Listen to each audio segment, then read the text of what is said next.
Hello guys, welcome back to our channel SSC aspirant टर्ना। कैसे हैं आप सब? आई होप आप सब अच्छे होंगे और आपकी प्रिपरेशन बहुत अच्छे से चल रही होगी। जैसे कि पिछली वीडियो में हम लोगों ने गुप्ता एम्पायर के बारे में पढ़ा था और स्टार्ट किया था, तो हम लोगों ने 2 रूलर्स पढ़ लिए थे।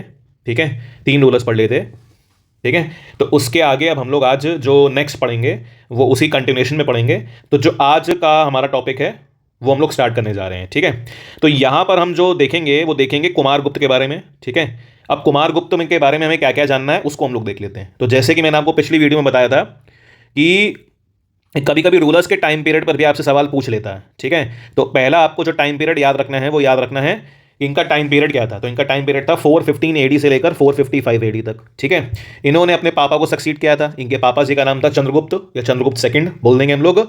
और इन्होंने जो टाइटल लिया था, और ये भी हमने डिस्कस किया था कि पिछली वीडियो में कि टाइटल्स काफ़ी इंपॉर्टेंट रहते हैं। ठीक है, तो इन्होंने जो टाइटल लिया था वो टाइटल था महेंद्रादित्य। ये भी हमें याद रखना है। और ये पहले ऐसे गुप्ता शासक थे जिन्होंने जिन्होंने लॉर्ड कार्तिकेय की वर्शिप को अपने टाइम पीरियड में स्टार्ट किया था। तो आपसे पूछ लेगा कि who was the first Gupta ruler to start the worship of lord Kartikeya, तो आप आंसर दे देंगे कुमार गुप्त वन। ठीक, इसके बाद क्या करते हैं ये अपने टाइम पर एक यूनिवर्सिटी की नींव रखते हैं। वो यूनिवर्सिटी का आपसे नाम पूछ लेता है और बहुत से पेपर में आपको देखने को मिलेगा ये।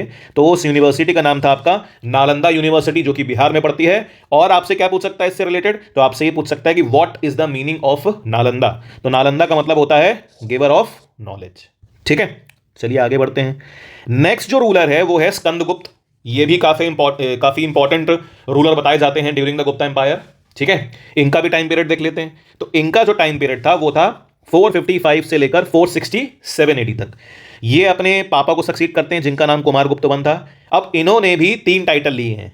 वो 3 टाइटल कौन से हैं उनको देख लेते हैं। तो जो पहला टाइटल इन्होंने लिया वो था विक्रमादित्य का टाइटल लिया, दूसरा टाइटल लिया देवराज, और तीसरा लिया सकापन। तो टाइटल्स आपको जरूर याद रखने हैं कि कौन से गुप्ता शासक ने कौन कौन से टाइटल्स लिए हैं। अब इनके टाइम पर जो इनके बड़े दुश्मन नजर आएंगे वो है हुनाज।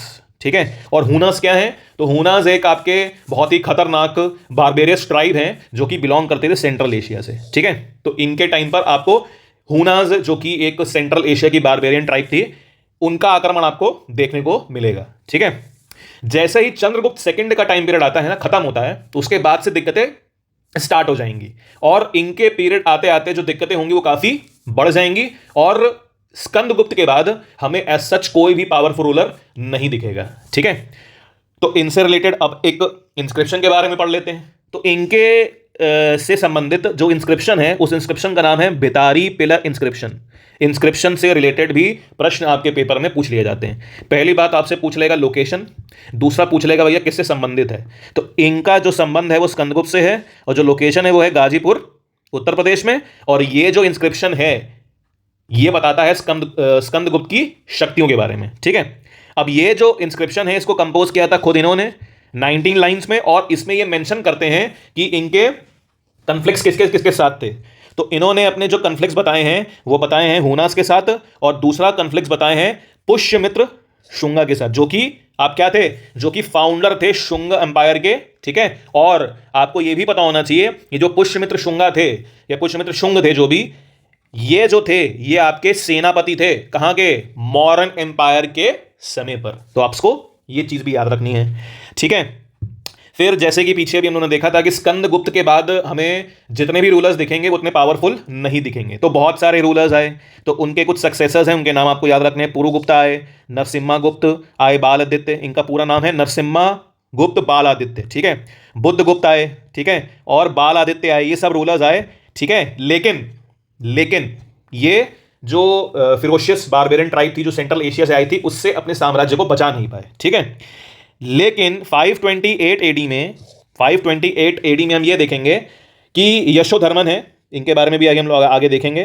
तो यशोधर्मन है, और रिकॉर्ड्स में एज सच उसकी जो मतलब पॉसिबिलिटी मानी जाती है कि यशोधर्मन और जो नरसिम्हा गुप्त बालादित्य थे, इन्होंने फाइनल डिफीट दी थी जो कि हुना किंग थे। और जो फाइनल डिफीट जिस हुना किंग को दी थी उसका नाम पूछ लेता है, तो उनका नाम था मीर अकुला। ठीक है, ये आपसे पेपर में पूछ सकता है कि भैया ये बताइए जो हुना किंग थे जिनका नाम मीर अकुला था, उनको फाइनल डिफीट किसने दी थी? ठीक है, तो आपको ऑप्शन में यशो धर्मन भी दे सकता है, नरसिम्हा गुप्त बाल आदित्य भी दे सकता है, एंड दोनों दे सकता है, एंड टाइम पीरियड भी पूछ सकता है आपसे। ठीक है। अब जो ये यशो धर्मन जी हैं, ये बिलोंग करते थे मालवा से। ठीक है, ये मालवा से बिलोंग करते थे, और ये माना जाता है कि जिस डायनेस्टी से बिलोंग करते थे उस डायनेस्टी का नाम था सेकंड ओलिकारा डायनेस्टी। तो आपसे डायनेस्टी से रिलेटेड भी सवाल पूछ सकता है। ठीक है, बाकी यशो धर्मन के बारे में आज सच हमें इतना नहीं पढ़ना है। ठीक है, अब एक इंस्क्रिप्शन है मंदसौर, मंदसौर है, और ये इंस्क्रिप्शन की लोकेशन जो पूछ ले अगर आपसे तो वो मध्य प्रदेश है। ये क्या बताता है? तो ये बताता है, या आपसे ये पूछ सकता है कि ये जो इंस्क्रिप्शन है ये किससे रिलेटेड है, तो आप बता देंगे ये रिलेटेड है आपका यशोधर्मन से रिलेटेड। ठीक, और क्या जानना है?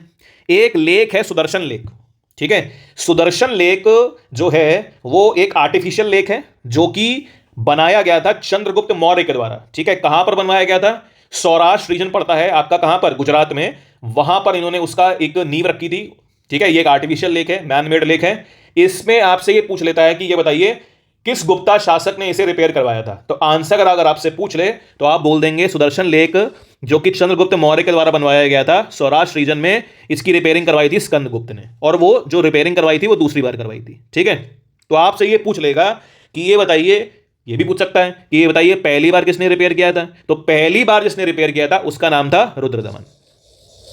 ठीक है, ये आपको याद रखना है। ठीक है, फिर एक सुदर्शन लेक से रिलेटेड एक चीज और आप देख लीजिए कि सुदर्शन लेक जो है उसके कंस्ट्रक्शन से रिलेटेड जो जानकारी है वो हमें कहां से मिलती है।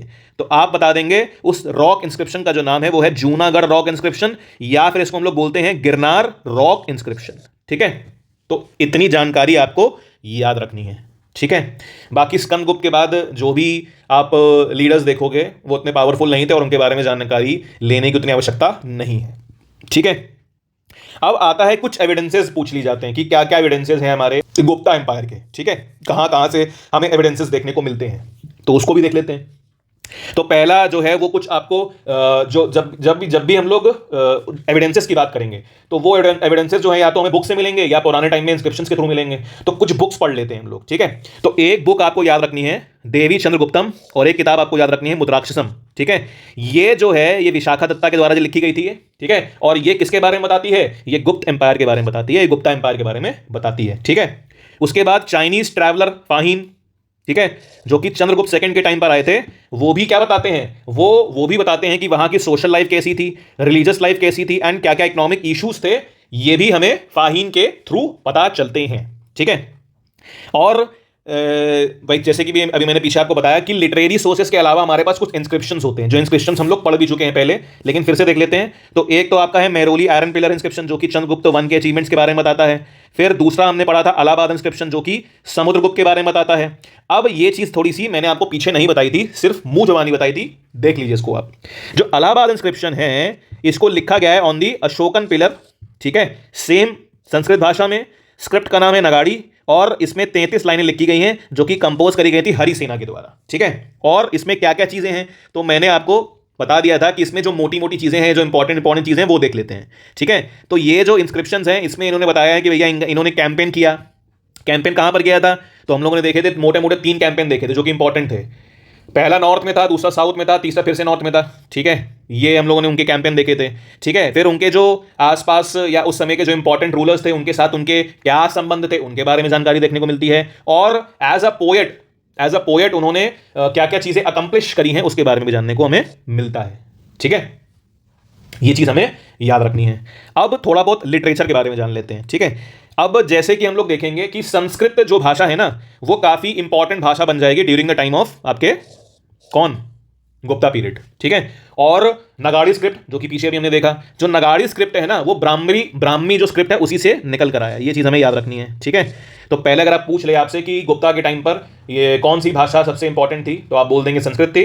कौन सी स्क्रिप्ट ज्यादा यूज करी गई है तो आप बोल देंगे नगाड़ी स्क्रिप्ट। ठीक है, Samudragupta who himself was a great poet, इनके टाइम पर आपको कुछ इंपॉर्टेंट पोएट्स देखने को मिलेंगे। ठीक है, तो इनके टाइम पर जो इंपॉर्टेंट इनके स्कॉलर्स हैं जिन्होंने इनके इंस्क्रिप्शन को कंपोज भी किया था उनका नाम भी पूछ लेता तो वो हमको मालूम है, उनका नाम था हरिसेना। ठीक है, अब आपको ये चीज और याद रखनी है कि चंद्रगुप्त सेकंड के समय पर ना हमें 9 जेम्स देखने को मिलते हैं। जैसे अकबर के समय पर हमें 9 नवरत्न देखने को मिलते हैं, वैसे ही हमें 9 जेम्स देखने को मिलेंगे during the time of Chandragupta second. तो उनके नाम आपको पता होने चाहिए और वो क्या काम करते थे ये भी आपको पता होना चाहिए। ठीक है, तो पहला नाम आपको याद रखना है अमर सिम्हा। ठीक है, ये एक लेक्सिकोग्राफर थे। लेक्सिकोग्राफर का मतलब होता है जो डिक्शनरीज को कंपाइल करता है, उसे हम लोग लेक्सिकोग्राफर कहते हैं। धनवंतरी आपके फिजिशियन थे, ये आपको याद रखना है। हरिसेना पोएट थे आपके, राइटर थे। कालिदास भी आपके इंपॉर्टेंट पोएट थे। वरुचि आपके ग्रामेरियन थे या संस्कृत स्कॉलर थे। वरामिरा आपके क्या थे, एस्ट्रोनॉमर थे। वेतल भट्ट आपके मैजिशियन थे। ठीक है, और उसके बाद शपानका जो थे वो आपके एस्ट्रोलॉजर थे। ठीक है, और जो शंकु थे वो उस समय पर क्या थे, आर्किटेक्ट थे। ठीक है, तो ये नाम हमें क्या करने हैं, याद रखने हैं। ठीक है, अब इनमें से जो सबसे ज्यादा इंपॉर्टेंट है वो है कालिदास। ठीक है, कालिदास जी के वर्क जो है उनके बारे में आपसे पूछ लेता है कि उन्होंने क्या क्या लिखा है, क्या क्या काम करे हैं। तो इनका एक प्ले है, ठीक है, जिसका नाम है शकुंतला। ठीक है, ये संस्कृत प्ले है, ये याद रखना है। ये क्या बताता है, तो एक राजा है दुष्यंत। ठीक है, वो क्या कर रहे होते हैं, हंटिंग करने गए होते हैं। ठीक है, तो उनको एक खूबसूरत सी स्त्री देखने को मिलती है।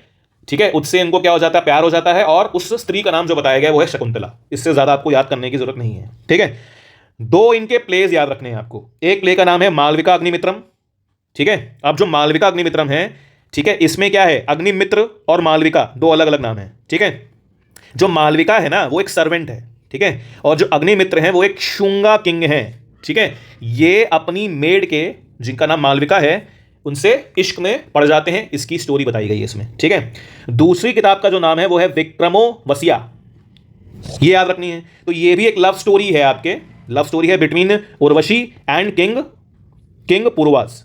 ठीक है, तो ये जितने भी आप प्ले देखोगे लव स्टोरी टाइप्स के प्ले ही हैं। ठीक है, फिर 2 एपिक्स लिखे हैं इन्होंने, एक का नाम है रघुवंशा, एक का नाम है कुमार संभव।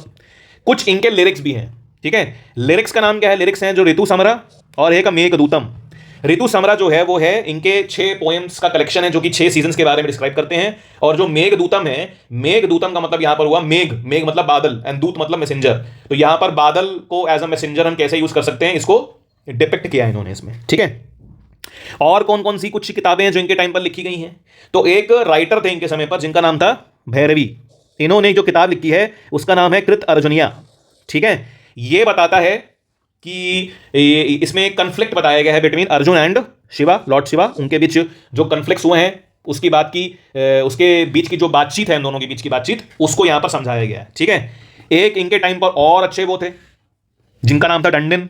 डंडिन जी ने जो किताब लिखी है उसका नाम है काव्य दर्शा, और दूसरा है दास कुमार चरित्र। तो आप गुप्ता पीरियड से आप ये एक्सपेक्ट जरूर करिए कि आपको राइटर और उनसे रिलेटेड जो किताबें हैं वो आपसे जरूर पूछेगा। ठीक है, फिर है शुभंदु लिखी गई है वासव दत्ता के द्वारा। विष्णु शर्मा, आपको पंचतंत्र की जो कहानियां हैं उनके बारे में बहुत बार आपको सवाल दिख जाएगा। उनके जो राइटर थे वो विष्णु शर्मा थे। अमर सिम्हा जो थे उन्होंने एक जो किताब लिखी है उसका नाम है अमर कोश। ठीक है, मृची कटिका जो किताब है वो सुत्रका के द्वारा लिखी गई है, ये भी काफी इंपॉर्टेंट किताब है इनके टाइम की। अब है आर्यभट्ट जो हैं वो एक तरीके से क्या है, एक तरीके से आपके मैथमेटिशियन है और एस्ट्रोनॉमर हैं। इनकी किताबें आपसे पूछ सकता है। तो एक तो आपको याद रखना है आर्यभट्टिया। ठीक है, दूसरी किताब को याद रखनी है आर्य सिद्धांता। ठीक है, तीसरी किताब का नाम है याद रखना है दास गीतिका। ठीक है, और एक चौथी किताब आपको याद रखनी है जिसका नाम है सूर्य सिद्धांता। ये पहले ऐसे बंदे थे जिन्होंने ये डिक्लेयर कर दिया था कि जो हमारी अर्थ है वो स्फेरिकल है और वो अपने एक्सिस पर रोटेट करती है। ये आपसे पूछ लेगा। ठीक है, फिर एक किताब है पंच सिद्धांता जो किताब लिखी गई है वो वरामिरा के बारे में लिखी गई है, और ये जो किताब है वो किसके ऊपर है, एस्ट्रोलॉजी के ऊपर है। ठीक है, इन्होंने जो वरामिरा है इन्होंने किताब और लिखी है, उस किताब का नाम क्या है, उस किताब का नाम है बृहद संहिता। ठीक है, ये संस्कृत में है और ये किस किस सब्जेक्ट को डील करती है, तो ये सब्जेक्ट को जिन सब्जेक्ट को डील करती है उस सब्जेक्ट का नाम है एस्ट्रोलॉजी, एस्ट्रोनॉमी, ज्योग्राफी, ठीक है, वेदर एंड एनिमल्स। इन सबको क्या करती है, इन सबसे डील करती है ये किताब। ठीक है, किताब का नाम आपको याद रखना है बृहद संहिता। ठीक है, फिर एक किताब आपको और याद रखनी है, वो किताब का नाम है बृहद जटाका। ठीक है, ये एक स्टैंडर्ड किताब है आपकी एस्ट्रोलॉजी पर। पंच सिद्धांता मैं आपको ऊपर भी बता चुका हूं। ठीक है, फिर आपको एक किताब याद रखनी है वाघभट्ट जी के द्वारा जो लिखी गई है, उस किताब का नाम है अष्टांग समग्रा। ठीक है, अष्टांग समग्रा ये समरी है on the 8 branches of the medicine. तो जो किताबें हैं वो आपको क्या करनी है, याद रखनी है। गुप्ता पीरियड में या गुप्ता डायनेस्टी से किताबों पे सवाल बहुत पूछे जाते हैं। ठीक है, फिर एक किताब आपको याद रखनी है, चरक संहिता।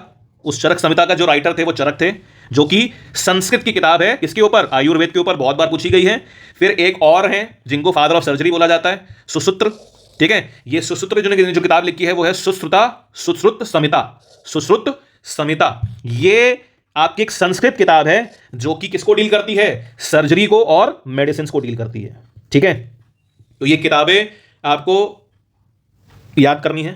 ठीक है, और आपसे पेपर में अवश्य पूछी जाएंगी और इसी से आएगा, इसकी श्योरिटी मेरी है। ठीक है, फिर एक किताब और आपको याद रख लेनी है, उस किताब का नाम है हस्त आयुर्वेद।